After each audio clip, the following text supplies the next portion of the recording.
सावन का महीना था। गर्मी काफी थी। 60 वर्षीय सविता जी मंदिर पूजा करने गई थी। पैदल ही गई थी तो घर आते आते गर्मी की वजह से थक गई।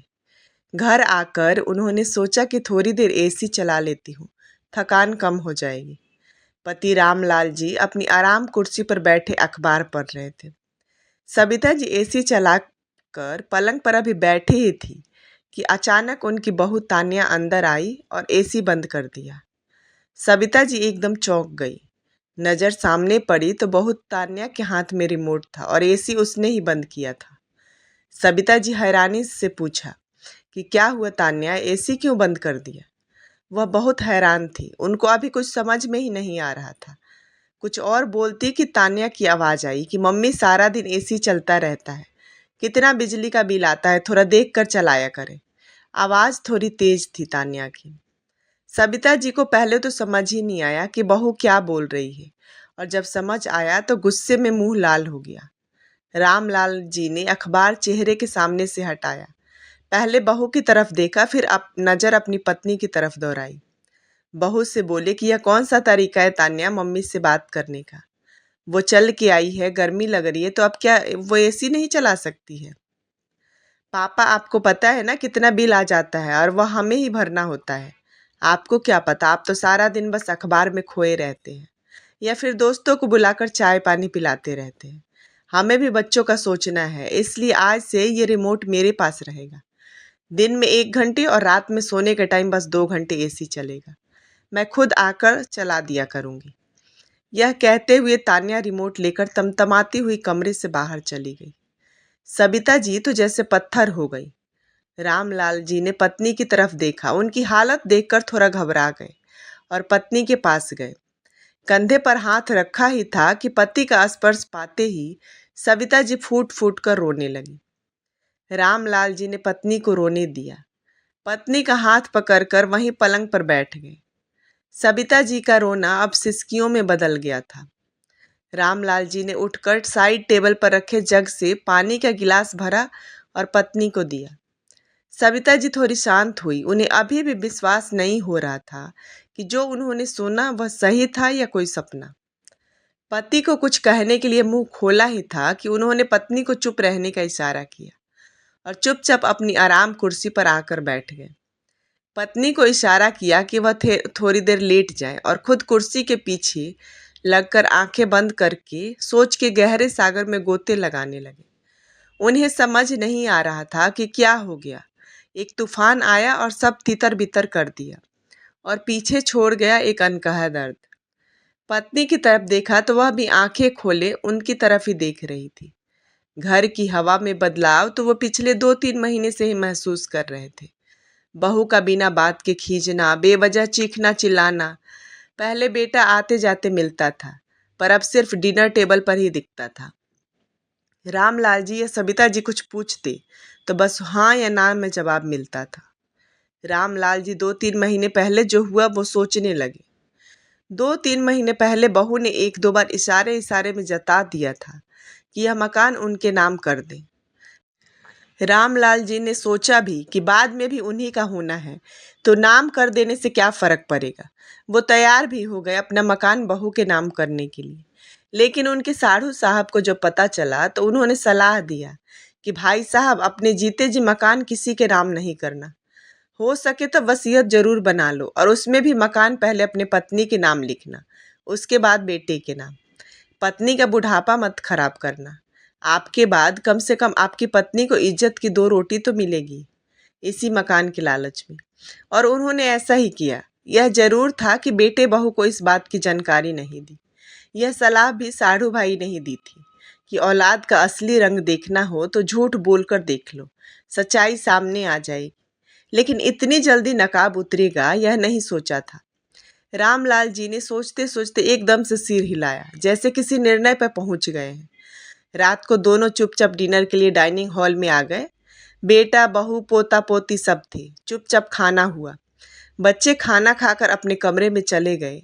रामलाल जी ने बेटे रोहन और तानिया को अपने सामने बैठने के लिए कहा और बेटे की तरफ मुखातिब होकर बोलने लगे कि देखो रोहन, आज जो हुआ वो दोहराऊंगा नहीं। तान्या से पूछ लेना कि आज उसने क्या हिमाकत की है। ना ना, कुछ बोलने की जरूरत नहीं है, तान्या को बोलने के लिए आतुर देखकर रामलाल जी ने कहा और बात आगे बढ़ाते हुए बोली कि आज ऐसा हुआ है जो मुझे मंजूर नहीं है। इस घर को, तुम्हारी जिंदगी को बनाने में हमने ना दिन देखा न रात। कभी पैसों का मुंह नहीं किया। तुम्हारी मम्मी भी अच्छा कमाती थी और मैं भी अच्छा वेतन पाता था, तो जिंदगी आराम से गुजर रही थी। और फिर ये 2 मंजिला मकान भी बना लिया ताकि बुढ़ापा शांति से गुजर जाए। तुम्हारी मम्मी ने 2-2 ड्यूटियां निभाई, घर को भी पूरा समय देती थी और नौकरी भी करती थी। नौकरी करते हुए भी मम्मी ने तुम्हारे दादा दादी के सारे कर्तव्यों को पूरा करने की कोशिश की, उन्हें पूरा आदर सम्मान दिया। और आज जब उसके आराम करने का समय है तो उसका एसी में थोड़ी देर बैठना भी तुमको भारी पड़ रहा है। घर के खर्चे का जो सुनाती हो तान्या, तो फिर आज सुनो, घर का पूरा खर्चा मैं उठाता हूँ। अखबार का, कुक का, काम वाली बाई की पेमेंट मैं करता हूँ, पानी का, गैस का बिल मैं भरता हूँ। तुम सिर्फ बिजली का बिल देते हो। आज तक ना तुम्हारी मम्मी ने ना मैंने तुम दोनों से कभी पूछा नहीं कि कहाँ जा रहे हो, क्या खर्च कर रहे हो, क्या ला रहे हो, क्यों ला रहे हो। तो फिर हमारा खर्च तुम्हारे लिए इतना बड़ा हो गया कि तुमने हमारे एसी का, टीवी का, पंखे का समय ही बांध दो। तो बेटा, ये तो मुझे बिल्कुल भी मंजूर नहीं है। एक बात और सुन लो, मैंने और तुम्हारी माँ ने जिंदगी में इज्जत खूब कमाई है। अब अगर घर में मेरी या तुम्हारी माँ की बेइज्जती हो तो मैं बिल्कुल बर्दाश्त नहीं करूँगा। इसलिए मैंने आज ये फैसला किया है कि या तो तुम ऊपर की मंजिल पर शिफ्ट हो जाओ और अपनी गृहस्थी अलग बसाओ और हर महीने मुझे 45,000 किराया दो, या फिर कोई दूसरा मकान ढूंढ लो, तब मैं ऊपर की मंजिल किराए पर चढ़ा दूंगा, जिससे हमारा काम बहुत अच्छे से चल जाएगा। हम दोनों की पेंशन भी तो आती है, तो पैसों की तो कोई चिंता ही नहीं है। और हाँ, मैंने अभी ये घर तुम लोगों के नाम किया नहीं है और ना ही अब करूँगा। अगर मैंने ये मकान तुम्हारे नाम कर दिया होता तो तुम लोग तो हमें बेघर करने का पूरा इंतजाम कर लिया था। आज पता चला कि समझदार लोगों की दोस्ती करने का क्या फायदा होता है। आज 8 तारीख है, 30 तारीख तक सोचकर जवाब दे देना। मैं उस हिसाब से आगे के लिए सोचूंगा। अब फैसला तुम्हें लेना है। चलो सविता, कहते हुए रामलाल जी उठे और पत्नी का हाथ पकड़कर अपने कमरे की तरफ बढ़ गए, बिना ये देखे कि अभी जो बम उन्होंने पीछे छोड़ा था उसका असर उन दोनों पर क्या हुआ था। सुरेखा आज अपने कमरे से थोड़ी देरी से बाहर आई थी। वहीं ड्राइंग रूम में सुरेखा का बेटा प्रशांत बैठा था और अखबार पढ़ रहा था। तभी प्रशांत बोला कि क्या माँ, थोड़ा जल्दी आ जाया करो कमरे से बाहर। अब प्रेरणा को दोबारा चाय बनानी पड़ेगी, बेचारी रसोई में ही लगी रहती है। सुरेखा बोली कि बेटा, मेरी थोड़ी तबीयत ठीक नहीं थी तो आने में देर हो गई। तभी प्रेरणा गुस्से में मेज पर चाय का कप जोर से रखकर चली गई। प्रशांत बोला कि अब चाय पी लो माँ, बार बार नहीं बनती। किसी ने सुरेखा से उसकी तबीयत के बारे में नहीं पूछा। खैर, सुरेखा को बेटे बहू के ताने सुनने की आदत हो गई थी और अब सुरेखा का बचाव करने के लिए उनके पति भी नहीं थे। कुछ दिन पहले ही सुरेखा के पति की मौत हुई थी। एक दिन चाय के वक्त सुरेखा डरते हुए अपने बेटे प्रशांत से बोली कि बेटा, एक बात कहनी थी तुझसे। प्रशांत ने बोला कि हाँ माँ, बोलो। आप ऐसे डर क्यों रही हो, आपको पैसे चाहिए क्या? सुरेखा बोली कि नहीं बेटा, पैसे का मैंने क्या करना। मैं कह रही थी कि प्रेरणा को थोड़ा समझा दे बेटा, थोड़ा वक्त मेरे साथ भी बिता ले।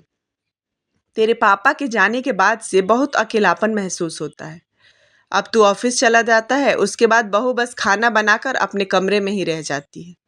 तो उसको बोल कर देखना कि थोड़ा आराम करके कुछ देर मेरे पास बैठ जाया करे, या मेरे पास ही आराम कर लिया करेगी कुछ देर। प्रशांत ने गुस्से में अखबार बंद की और बोला, क्या माँ, आपको भी संतुष्टि नहीं है क्या? इस उम्र में बना हुआ खाना मिल रहा है, फिर भी आपकी शिकायतें कम नहीं होती। ऐसा करो कि उसे अपने पास ही बैठा लो और काम आप कर दिया करो। यह सुनकर सुरेखा तो हैरान रह गई, क्योंकि उसने इस जवाब की उम्मीद नहीं की थी। तभी डरते हुए सुरेखा बोली कि बेटा, मेरा ये मतलब नहीं था, मैं तो बस। प्रशांत फिर चिल्लाया, बस माँ, जो मिल रहा है उसी में संतुष्ट रहो, किसी से ज्यादा उम्मीद मत करो। इतना कर रहे हैं काफी है, ऐसा ना हो कि आप अपनी आदतों की वजह से इन सब से भी जाओ।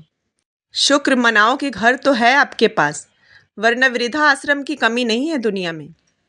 प्रेरणा यह सब मजे से सुन रही थी। यह देखकर सुरेखा को बहुत दुख हुआ। वह तो पहले से ही पति के दुख को ही नहीं भुला पा रही थी। उसने तो सिर्फ बहू का थोड़ा सा वक्त मांगा था ताकि वह कुछ वक्त के लिए अपना दुख भुला दे और बहू के साथ वक्त बिता सके। लेकिन शायद सास को बहू की जरूरत थी पर बहू को नहीं। रात में प्रशांत ऑफिस से आया तो प्रेरणा जल्दी से उसके कमरे में गई और कुछ ही देर बाद दोनों सुरेखा के पास कमरे में चले आए। यह देखकर सुरेखा बहुत खुश हो गई और उसे लगा कि शायद बेटा समझ गया है और बेटा बहू दोनों उसके साथ थोड़ा वक्त बिताने आए हैं। सुरेखा बोली कि मुझे पता था बेटा तू मेरी बात समझ जाएगा। अच्छा हुआ जो तुम दोनों मेरे पास आ गए। प्रशांत बोला कि हाँ माँ, सही कहा आपने। प्रेरणा को भी समझ आ गई। कुछ देर तक दोनों कुछ नहीं बोले, बस प्रशांत और प्रेरणा एक दूसरे को देखते रहे और सुरेखा उन दोनों को। तभी प्रेरणा ने इशारा किया और प्रशांत थोड़ा झिझकते हुए बोला कि वो माँ, कुछ बात करनी है। वो मैंने एक प्रॉपर्टी देखी थी और उसके लिए मैंने बैंक से लोन लिया था। अब घर का खर्चा है और प्राइवेट जॉब है माँ, तो आप तो जानती ही हैं ज़्यादा नहीं हो पाता। तभी सुरेखा उसकी नीयत को भांप गई थी। प्रशांत बोलता रहा, ऊपर से माँ पिछले 2 महीने से किस्तें नहीं भर पाया, इंटरेस्ट बढ़ता ही जा रहा है, काफ़ी परेशान हूँ मैं। प्रेरणा कह रही थी कि आज बैंक से नोटिस आया था, अगर किस्तें नहीं भरी तो जुर्माना लग जाएगा, शायद घर या कार सीज कर ले बैंक वाले। तो मैं कह रहा था कि अगर आप अपने अकाउंट में से 2-3 लाख रुपये दे दोगी तो लोन चुका दूंगा, साथ ही अपनी घर कार भी बच जाएगी। एक पल को सुरेखा बहुत भावुक हो उठी, पर बेटे की बोली हुई बातें वो नहीं भूली थी। तभी सुरेखा बोली कि बेटा, तुम्हारे पापा ने तुम्हें हिस्सा दिया था और पहले प्रॉपर्टी भी दिलवा दी थी, उसे बेचकर लोन चुका दो। बेटा, अब जितना मिल जाता है उसी में संतुष्ट रहना चाहिए, आजकल किसी से ज़्यादा उम्मीद नहीं रखनी चाहिए। और बेटा, वृद्धा आश्रम की कमी नहीं है दुनिया में, घर सीज हुआ तो मैं चली जाऊंगी वहाँ। अपनी ही बोली हुई बात प्रशांत समझ गया था और वहाँ से उठकर मुंह बनाते हुए चला गया। अगर बेटे तुम जैसे हो तो माँ को स्वार्थी बनना पड़ता है। सविता जी को रोज सुबह सुबह 1 कप चाय की तलब होती थी। शुरू से ही उनकी आदत थी कि सुबह उठकर चाय पीने की। जब उनके पति रामलाल जी थे तो दोनों एक साथ सुबह की चाय पीते थे। कभी कभी तो उनके पति रामलाल जी ही 2 कप चाय बना लेते थे और दोनों साथ बैठकर पीते थे, क्योंकि उसके बाद तो रामलाल जी अपने काम पर चले जाते थे और सविता जी घर के कामों में लगी रहती थी। एक सुबह की चाय थी जो दोनों नियम के साथ एक साथ ही पीते थे। आज भी सविता जी को चाय की तलब लगी थी, इसलिए वो सुबह से 2 बार उठकर कमरे से बाहर निकलकर आकर देख चुकी थी, लेकिन अभी तक बहू रागिनी और बेटा राकेश उठे तक नहीं थे। जब तक उन लोगों में से कोई एक उठेगा नहीं तब तक उन्हें चाय मिलेगी नहीं। ऐसा नहीं था कि सविता जी चाय नहीं बना सकती थी। बात यह थी कि बहू रात को रसोई का काम खत्म कर रसोई में ताला लगा देती थी। अब जब तक ताला खुलेगा नहीं सविता जी को चाय मिलेगी नहीं। आखिरकार घड़ी में जब 10 बज गए और सविता जी से रहा नहीं गया तो उन्होंने हिम्मत करके बेटे के कमरे का दरवाज़ा खटखटाया। 2-3 बार दरवाज़ा खटखटाने के बाद बहू की जगह बेटे ने आकर दरवाज़ा खोला और तमतमाते हुए बोला कि क्या है माँ, सुबह सुबह परेशान कर रही हो। सविता जी ने कहा कि बेटा, मुझे चाय चाहिए थी, रसोई में ताला लगा हुआ है तो तुम रसोई का दरवाज़ा खोल दो ताकि मैं चाय बना सकूं। एक दिन चाय के बगैर नहीं रह सकती हो क्या माँ? आज संडे था इसलिए सोचा था कि थोड़ा आराम से उठेंगे, पर आप भी ना। कहते कहते राकेश अंदर कमरे में गया और पत्नी को जगाया। रागिनी भी तिल मिलाते हुए उठी और चाबी लाकर सास के हाथ में रख दी। अब रसोई का दरवाज़ा आप ही खोल लीजिए, खुद के लिए चाय बनाओगे तो हमारे लिए भी 2 कप बना देना, जल्दी नींद खुलने से सिर दर्द होने लगा है मेरा। कभी कोई सास खुश हुई है क्या अपनी बहू को सोता देखकर? इन सास लोगों का बस चले तो बस बहू को मशीन बनाकर रख दें। रागिनी बरबराती हुई वापस जाकर पलंग पर लेट गई। आखिर सविता जी ने जाकर रसोई का दरवाज़ा खोला। चाय बनाकर पहले बेटे बहू की चाय उन्हें देकर आई, उसके बाद अपनी चाय लेकर कमरे में आई ही थी कि 4 साल की पोती रूही जाग गई। जागते ही बोली कि दादी, मेरा दूध। उसे देखकर सविता जी मुस्कुराकर बोली कि हाँ मेरे बच्चे, अभी लेकर आई। अपनी चाय वहीं रखकर पहले रूही के लिए दूध गर्म करने गई। अभी दूध गर्म कर ही रही थी कि इतने में राकेश की आवाज़ आई। माँ, ओ माँ, कहाँ हो तुम? क्या आप भी सुबह सुबह संभाल नहीं सकती इसे? पता है ना, रागिनी के सिर में दर्द हो रहा है। रागिनी सही कहती है कि सास बहू को सोता देख नहीं सकती। कहते कहते राकेश भी रसोई में आ गया। साथ में रूही भी गोद में थी।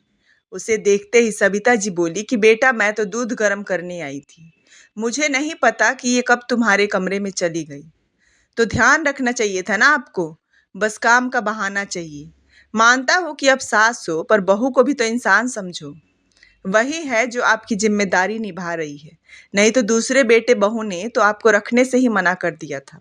रूही को सविता जी के पास छोड़कर ही राकेश अपने कमरे में चला गया। सविता जी देखती ही रह गई। आंखों में आंसू आ गए। मन ही मन सोचने लगी कि मैं कुछ ना करने पर भी बदनाम हो रही हूँ। ऐसी कौन सी जिम्मेदारी उठा ली है इन लोगों ने मेरी, जो इतना सुना जाते हैं।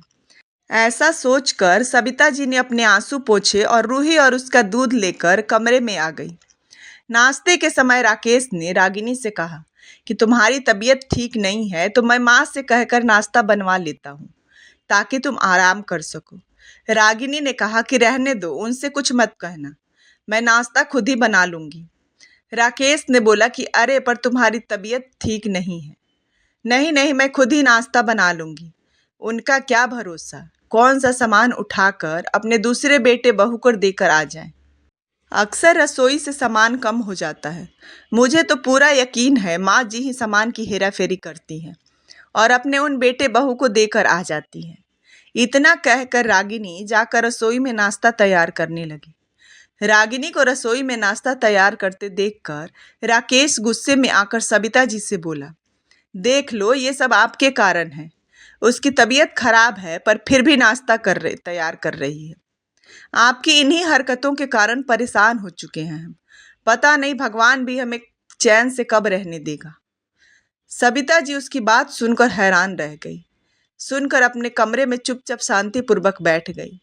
आंखों से झरझर आंसू बहे जा रहे थे। क्या इसी दिन के लिए इन बेटों को जन्म दिया था? जब शादी के 10 साल बाद मंदिर मंदिर माथा टेकने के बाद 2 जुड़वा बेटे हुए तो कितने खुश थे घर में सब। यार दोस्त रिश्तेदार सब लोगों ने कितनी बधाइयां दी थी। सासू माँ तो बलैया लिए जा रही थी। अरे, 2 बेटों की माँ बनी है, बुढ़ापे में बैठकर राज करेगी राज। कुछ साल बाद जब पति का देहांत हो गया तभी सविता जी ने हिम्मत करके अपने दोनों बेटे राकेश और राजेश को संभाला। कितनी परेशानी झेल कर भी इन लोगों को पढ़ाया लिखाया, इतना बड़ा किया, दोनों की शादी कराई, पर उसके बाद सब कुछ बदल गया। दोनों बहुओं की आपस में बनी नहीं। इस कारण बेटों में भी झगड़े होने लगे। आखिरकार दोनों बेटे अलग हो गए। सविता जी के पति ने 2 मंजिला मकान बनवाया था। उसी में ऊपरी मंजिल पर राजेश अपनी पत्नी के साथ रहने लगा और नीचे वाले फ्लोर पर राकेश अपनी पत्नी और सविता जी के साथ रहने लगा। सविता जी को रखने को लेकर दोनों भाइयों में बहस हुई थी। राजेश ने साफ मना कर दिया कि वो माँ को अपने पास नहीं रखेगा, तो राकेश को अपने पास सविता जी को रखना पड़ा। सच कहे तो उस समय की बधाइयां आज कानों में चुभ रही थी। थोड़ी देर बाद राकेश कमरे में आया और नाश्ते की प्लेट सविता जी के सामने टेबल पर रखते हुए, या यूं कहें कि पटकते हुए बोला कि लो, नाश्ता कर लो। आखिर एक बहू को ही परेशान करते जाओ, दूसरी से कोई लेना देना ही नहीं। सविता जी को राकेश की बात बहुत बुरी लग रही थी। उन्हें ऐसा लग रहा था कि जैसे नाश्ते की प्लेट उन्हें चिढ़ा रही है। ऐसा खाना भी किस काम का जो तिरस्कार करके दिया जाए। आखिर सविता जी ने उस नाश्ते की प्लेट को हाथ भी नहीं लगाया। आखिरकार सविता जी ने काफी सोचा और सोच समझकर वो एक निर्णय पर पहुंची। शाम को राजेश अपनी पत्नी के साथ बाहर कहीं घूमने जा रहा था। राकेश और रागिनी भी बाहर खड़े हुए थे कि तभी एक प्रॉपर्टी डीलर उनके घर पर आया। उसे देखकर चारों बेटे बहू हैरान रह गए। उसने आते ही पूछा कि क्या मैं सविता जी से मिल सकता हूँ? आपको सविता जी से क्या काम है, हमें बताइए, हम उनके बेटे हैं। राकेश ने कहा, जी मुझे सविता जी ने फ़ोन करके बुलाया है।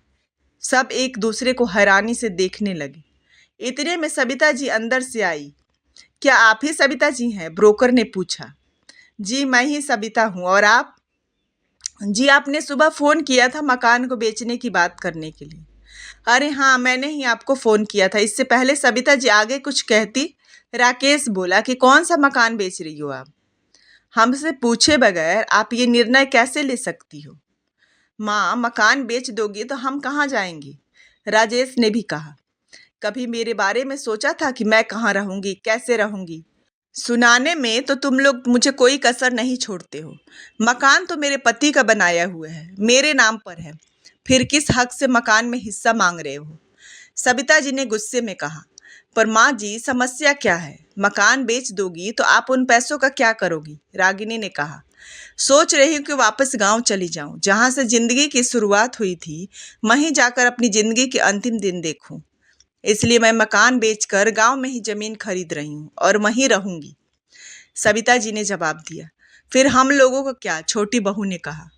मुझे नहीं पता, तुम लोगों के तो हाथ पैर चलते हैं और उससे भी तेज जुबान चलती है।